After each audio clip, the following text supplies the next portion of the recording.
What's up guys? Welcome to day 162. Guys, আজকেরা ইচ্ছা করেই রাতেরে ভিডিওটা স্টার্ট করেছি, কেননা আজকেরা আমার প্ল্যান আছে একটা ইম্পর্টেন্ট বিষয় নিয়ে তোমাদেরকে জানানো। এটা বিজনেস রিলেটেড। তো যাই হোক গাইস, বেশি কথা না বাড়িয়ে একদম আমাদের টপিকে মুভ করি। আজকের টপিক হচ্ছে যেই প্রোডাক্টটা নিয়ে তুমি বিজনেসটা করবা সেই প্রোডাক্ট সোর্সিং এর সময় তুমি সবথেকে বেস্ট প্রাইজে বেস্ট প্রোডাক্টটা কিভাবে পাইবা। মানে হচ্ছে তোমার যে বাজেট, তুমি তো একদম মনে করো যে শুরুতে একদম লাক্সারিয়াস প্রোডাক্ট কিনে ফেলবা না। প্রত্যেকটা প্রোডাক্টের একটা প্রাইস রেঞ্জ আছে, হয়তো কম দামিটা আছে ওই প্রোডাক্টের, ওই দামের মিডিয়াম ভার্সন একটা আছে, একটা আছে হাই ভার্সন। তো তুমি অবভিয়াসলি যখন তোমার স্টার্টিং পিরিয়ড, তুমি সবসময় রিস্কটা একটু অ্যাভয়েড করে চলবা, এটা স্বাভাবিক। তো তোমার একটা বাজেট ওখানে অবশ্যই আছে।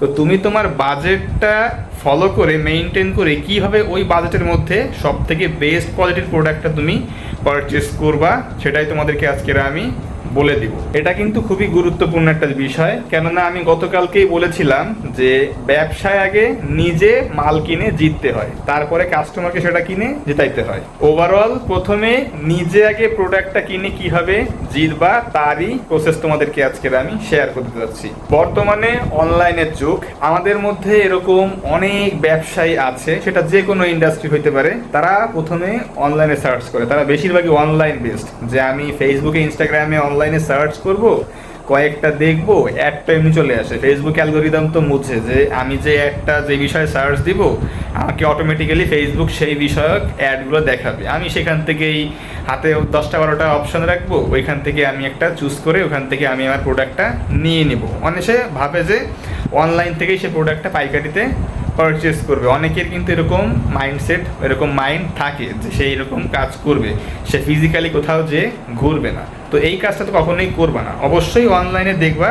তার পাশাপাশি সব থেকে বেশি গুরুত্ব দিবা ফিজিক্যালি নিজে গিয়ে প্রোডাক্ট সোর্সিং করা। আর তুমি যাদেরকে অনলাইনে দেখছো যে তোমার প্রোডাক্টটা ওরা অনলাইনেও সেল করছে ভালো কোয়ালিটি, কখনোই অনলাইন থেকে পারচেস করবা না। তাদের অ্যাড্রেসটা জেনে সেখানে যেয়ে সব কিছু দেখে জেনে শুনে বুঝে তারপরে প্রোডাক্টটা পারচেস করো। তার আগে অনলাইন থেকে কখনোই পারচেস করার দরকার নেই, কেননা যেহেতু তুমি একদমই নতুন, কেবল বিজনেস স্টার্ট করছো, তোমার কোনো রকম আইডিয়াই নাই। তো তোমাকে এইসব বিষয়ে রিস্ক না নেওয়াটাই ভালো হবে। তোমাদেরকে আমি আমার এক্সাম্পল দিচ্ছি, আমাকে দিয়েই বোঝাচ্ছি। ধরো আমি তো টি শার্টের ব্যবসা করি, তো আমি হচ্ছে কি করব, আমি এই মুহূর্তে ঢাকায় আছি, গুলিস্তানে আছি। আমার টার্গেট গুলিস্তানে যতগুলা পাইকারি মার্কেট আছে সবগুলা যে টি শার্ট যারা বেচছে সবগুলো জায়গায় ভালো করে এক্সপ্লোর করা, প্রত্যেকটা দোকানে ভালো করে খোঁজ খবর নেওয়া, প্রোডাক্ট কেমন, কি প্রাইজিং, কি কোয়ালিটি কেমন দিচ্ছে, সব জায়গাটা ভালো করে ঘোরা। পুরো মার্কেট আমি ঘুরবো। তো যখন আমি ঘুরবো, আমার মাইন্ডসেট এটা হলে চলবে না যে এই দোকানে ঢুকছি, এই দোকানের প্রোডাক্ট আমার ভালো লাগছে, আমি এটাই কিনবো। এরকম হলে কিন্তু চলবে না। তোমার আগে প্রত্যেকটা মার্কেট, প্রত্যেকটা দোকান ভালো করে চেক করতে হবে যে প্রাইসের সাথে সব কিছু ঠিক আছে কিনা, 10 টাকা কম নিচ্ছে কিনা, 10 টাকা বেশি নিচ্ছে কিনা। সো তুমি প্রত্যেকটা মার্কেট ভালো করে ঘুরলা, প্রত্যেক দোকানদারের কথাবার্তা তুমি শুনলা। তাদের কথাবার্তা শুনলেও তোমার কিন্তু অনেক কিছু এখানে লার্ন করার আছে, অনেক কিছু তুমি এখান থেকে শিখতে পারবা। কেবল শুরু করছো, তোমার কিন্তু একটা এমওকিউ লাগবে, মিনিমাম অর্ডার কোয়ান্টিটি। তুমি কিন্তু একবারে বাল্কে কখনোই যাইতে পারবা না, এবং যাওয়া উচিতও না আমি বলবো। তো সেক্ষেত্রে তোমার কিন্তু সেই মিনিমাম এমওকিউটা দোকানদার থেকে জানা উচিত, এবং প্রত্যেকটা টি শার্টের যে কোয়ালিটি, প্যাকেজিং ভালো করে খুলে মুলে, সেলাই ঠিক আছে কিনা, কাটিং ঠিক আছে কিনা, সব কিছু ভালো করে যাচাই করা উচিত। জাস্ট খালি এই যে তোমার দোকানদার বের করে দেখালো, এই দেখেন প্যাকেজিং করা একদম top notch quality, premium quality, just খালি দেখলা, এরকম হলে কিন্তু চলবে না।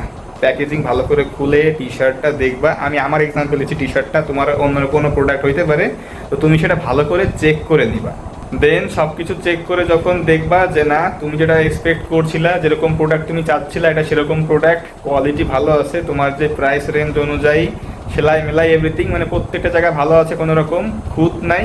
এই সময় তুমি যাবা প্রাইসে, যে এটা কি দামে ঠিক আছে কিনা, তোমার যে বাজেট এর মধ্যে আসছে কিনা। যদি প্রোডাক্টটা ভালো হয় আর জেনুইনলি প্রোডাক্টের যে প্রাইসটা তোমার যে বাজেট তার থেকে 10-20 টাকা বেশি হয়, তাহলে আমি বলবো যে 10-20 টাকা বেশি হইলেও তুমি সেই প্রোডাক্টটা নিয়ে নাও। তো তবে তার আগে আমি বলবো যে ওই যে প্রোডাক্টের প্রাইসটা, ওরকম প্রোডাক্টও মার্কেটে আরও অনেক দোকানদার বেচে। তো সব জায়গায় ঘুরে তারপর তুমি এই সিদ্ধান্তটা নিবা। এক দোকান থেকে নিবা না যে না এই তো ভালো প্রোডাক্ট, এটা দাম বলতেছে এত, আমার যে বাজেট তার থেকে 10-20 টাকা বেশি, আমি ওটা কিনে নিই। প্রত্যেকটা মার্কেট, প্রত্যেকটা দোকানদারের কাছ থেকে তুমি এই জিনিসগুলা দামগুলা জানবা, তারপরে তুমি ডিসিশনটা নিবা। দেন প্রাইস শোনার পরে তুমি তার কাছ থেকে ইনশিওর হয়ে নিবা যে এই সেম কোয়ালিটির প্রোডাক্ট কি সে সামনেও দিতে পারবে কিনা। কেন কোথায় আমি বলছি সেটা হচ্ছে, যখন তুমি একটা এমওকিউ নিচ্ছ 30 পিস 40 পিস একটা মিনিমাম রিকোয়ারমেন্ট থাকে প্রোডাক্ট হোলসেলে নেওয়ার। তো তুমি যখন এরকম একটা প্রোডাক্ট নিচ্ছ, অবশ্যই কিন্তু তুমি যখন সেল করবা, এরকম হইতে পারে তোমার প্রচুর ডিমান্ড হয়ে গেলো, তুমি একটা প্রোডাক্ট মার্কেটে ছাড়লা, তুমি তো তেমন স্টক করো নাই, তোমাকে তো আবার সেই প্রোডাক্ট নিয়ে আসতে হবে। তো তোমার সেই বায়ার মানে তোমার সেই দোকানদার যদি তোমাকে সেই হোলসেলে সেই এক্স্যাক্ট মালটা না ডেলিভার করতে পারে, তোমার কাস্টমার কিন্তু তুমি হারাইবা। তুমি ফার্স্টে হোলসেল নিলা এক প্রোডাক্ট, সেকেন্ড বারে যখন তোমার ডিমান্ড বাড়লো তুমি আরেক প্রোডাক্ট ডেলিভার করলা, এতে করে কিন্তু কাস্টমারের কমপ্লেন বাড়বে।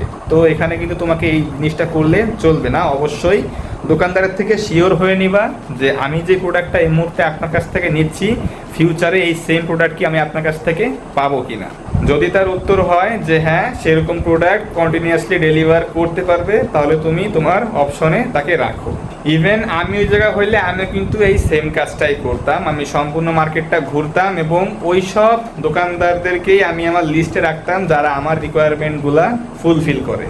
আর আমার কাছে যদি এক্সট্রা টাকা থাকে স্যাম্পল কেনার জন্য, তাহলে আমি কাজ করতাম কি, প্রত্যেক দোকান থেকে, প্রত্যেক দোকান না মানে যেই সব দোকানের প্রোডাক্ট আমার কাছে একটু বেশি ভালো লাগতো, যদি মনে হয় যে আমার প্রোডাক্টের কোয়ালিটি ভালো ওই দোকানের, প্লাস ওই এখানকার যেই তোমার সিস্টেমটা প্রসেসিংটা সেটাও অনেক বেশি স্মুথ, সব দিক থেকে বলা যায় যে পারফেক্ট, কোনো রকম হ্যাসেল নাই, সেইটার দোকানের একটা প্রোডাক্ট মানে সেই প্রোডাক্টটা আমি স্যাম্পল হিসাবে নিয়ে আসতাম, টাকা দিয়ে কিনে নিয়ে আসতাম।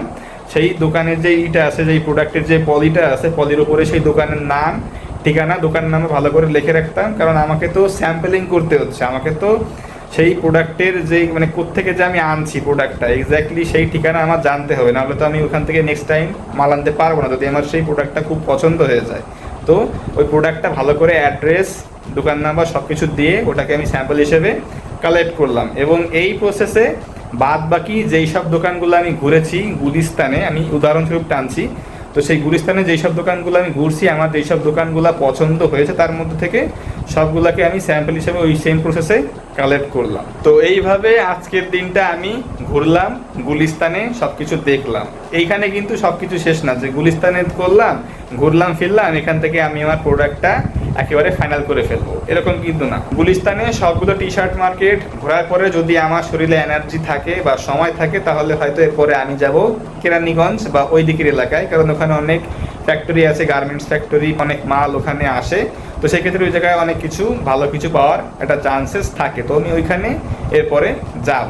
এবং সেম প্রসেসে যেভাবে আমি গুলিস্তানের টি শার্ট মার্কেটটা ভালো করে দেখেছি, খুঁটিয়ে খুঁটিয়ে সব কিছু প্রোডাক্ট ভালো করে দেখেছি, দাম জেনেছি, তাদের যে রুলসগুলো আছে সেগুলো জেনেছি, সেইভাবে কেরানীগঞ্জে ওই পার্টিকুলার এরিয়ার যেই সব মার্কেটগুলো আছে টি শার্টের, সেই সব বায়ারদের সাথে কথাবার্তা, বায়ার না সেলারদের সাথে কথাবার্তা বলেছি, সব কিছু দেখেছি, ওখান থেকেও আমি স্যাম্পল কালেক্ট করেছি। তোমাদের বিজনেস অনুসারে অনেক কিছু আছে, সবার তো টি শার্টের ব্যবসা না, অনেক কিছু ব্যবসা আছে। তো তোমাদের এইগুলো কিন্তু আস্তে আস্তে জানতে হবে যে তোমার যে প্রোডাক্টটা এটা এক্স্যাক্টলি কোথায় পাওয়া যায়। সেই সব জায়গা তুমি আস্তে আস্তে ঘুরো, প্রত্যেকটা জায়গা ভালো করে এক্সপ্লোর করো, এক্স্যাক্ট রেটটা জানো, এ গ্রেডের মাল হাতে নাও, বি গ্রেডের মাল হাতে নাও, সি গ্রেডের মালও হাতে নাও, তাহলে তুমি এক্স্যাক্ট মাল ভালো কোনটা ওটা তুমি ভালো করে চিনতে পারবা। আরেকটা ব্যাপার সেটা হচ্ছে স্যাম্পলিং তুমি যদি চাও করতেও পারো, আবার নাও করতে পারো। তবে আমি বলবো যে যদি তোমার টাকা থাকে এক্সট্রা, তাহলে স্যাম্পলিং করাটা অনেক ভালো একটা কাজ। কেননা যখন তুমি মার্কেট এক্সপ্লোর করবে, কিছু কিছু দোকানের মাল তোমার হয়তো অনেক বেশি পছন্দ হয়ে যেতে পারে। সো তুমি যখন টাকা দিয়ে ওই দোকানের একটা প্রোডাক্ট কিনে আনলা, প্লাস ওই দোকানের যে এক্স্যাক্ট অ্যাড্রেসটা ওই প্রোডাক্টের পলির উপর ভালো করে লিখে রাখলা, তোমার কিন্তু একটা আইডিয়া থাকলো। তুমি কিন্তু পরে যখন ডাউট হবে যে না এই দোকান থেকে মাল নিব না ওই দোকান থেকে মাল নিব, তুমি কিন্তু পরে কিন্তু প্রত্যেকটা প্রোডাক্ট খুলে ভালো করে হ্যান্ড ফিল দিয়ে চেক করতে পারবা যে না এই প্রোডাক্টটা সব থেকে বেশি ভালো। তোমার যে ফাইনাল যে প্রোডাক্টটা, তুমি কোন প্রোডাক্ট নিয়ে মানে কোন কোয়ালিটির প্রোডাক্ট নিয়ে কাজ করবা, তোমার সেটা সিলেক্ট করতে অনেক বেশি সুবিধা হবে। ওয়্যার অ্যাজ তুমি যখন স্যাম্পল না ছাড়াই কাজ বাজগুলো করবা, তোমার মনে হবে ওই দোকান থেকে তো এরকম একটা মাল দেখছিলাম, ওটা তো ভালো ছিল, হ্যাঁ ওই দোকান থেকেও তো প্রোডাক্ট দেখছিলাম, ওটা তো ভালো ছিল, দামও ভালো ছিল, কোয়ালিটি ভালো ছিল, তুমি একটা কনফিউশনের মধ্যে পড়ে যাবা। তো যখন তুমি স্যাম্পল কালেক্ট করবা, তোমার এই প্রোডাক্টটা সিলেক্ট করতে অনেক বেশি সুবিধা হবে, যে তুমি এক্স্যাক্টলি কোন দোকানে যাবা, কোন প্রোডাক্টটা তুমি নিয়ে আসবা। তুমি তো জাস্ট একটা কি দুইটা দোকান ভিজিট করতে ওখানে যাও নাই, তুমি ওই একটা নির্দিষ্ট এরিয়ার সম্পূর্ণ যে কটা মার্কেট আছে তার মধ্যে যে কটা দোকান আছে তুমি সেইগুলা ভিজিট করতে গিয়েছো, তাই না? তো এখানে ভুলে যাওয়াটা অনেক বেশি ন্যাচারাল, যে তুমি যেই প্রোডাক্টটা দেখেছিলে যে না ওই প্রোডাক্টটা তোমার পছন্দ হয়েছিল, ওটা যেন এক্স্যাক্টলি কোথায় যেন দেখেছিলাম, এরকম একটা কোশ্চেন আসবে, তুমি ভুলে যাবা। তো এক্ষেত্রে স্যাম্পলিং করাটা অনেক বেশি গুরুত্বপূর্ণ। এবং আমিও বলবো যে যদি তোমার কাছে টাকা থাকে স্যাম্পল কেনার, তুমি তাহলে স্যাম্পল কিনো, এতে প্রসেসটা আরও বেশি ইজি হবে। ওভারঅল তোমাদেরকে স্টেপ বাই স্টেপ যে প্রসেসটা আমি বলে দিয়েছি, যদি এটা ফলো করতে পারো, তার পাশাপাশি 2 থেকে 3টা জায়গা ভালো করে ভিজিট করতে পারো, তাহলে আমি বলতে পারি যে তোমরা একটা ভালো এক্সপিরিয়েন্স এখান থেকে গ্যাদার করবা, তোমরা আস্তে আস্তে প্রোডাক্ট জানা শুরু করবা।